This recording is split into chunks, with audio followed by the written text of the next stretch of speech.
Hello friends, কেমন আছো তোমরা সবাই? আমি অন্তরা সুইট ফ্যামিলির আরও একটা ছোট্ট ব্লগে সবাইকে ওয়েলকাম জানাই।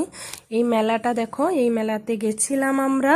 এটা হচ্ছে পশ্চিম বর্ধমানে অজয় নদীর তীরে সংক্রান্তি মেলা বসেছে।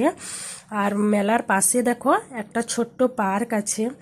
মেয়েরা যেই দেখেছে পার্ক, আর পার্কে অনেক বাচ্চা খেলছে, অমনি জিদ করে বসলো মেলা নয় আগে পার্ক। বলো তো, তোমাদের কি সবার এরকম হয়েছে কোনো দিন?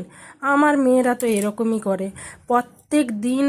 বলো, আমি বলি দেখাইও যে বাড়ি থেকে পার্ক পাশে খেলতে যায়, ব্যাডমিন্টন খেলে, তাও ওদের মন ভরে না।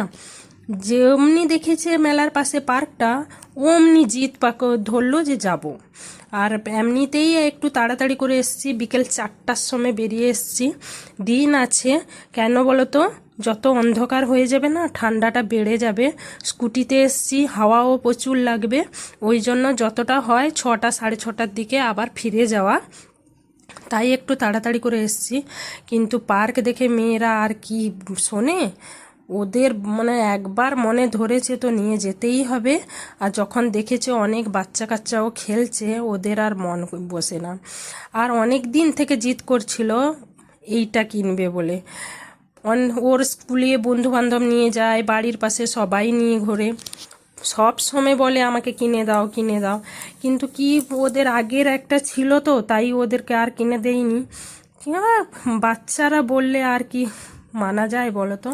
সবার দেখছে, বাচ্চাদের মন তো আছে বললে চলবে না, নিবে বলেছে তো নিবেই। ওই জন্য মেলাতে গিয়ে খেলনা না নিয়ে এটাই নেবে, তাই কিনে নিল। কত খুশি হয়েছে, ওইটা নিয়েই বাড়ি নাচতে নাচতে চলে এলো। তোমাদের কেমন লেগেছে এই মেলাটা সবাই জানিও। Bye, tata.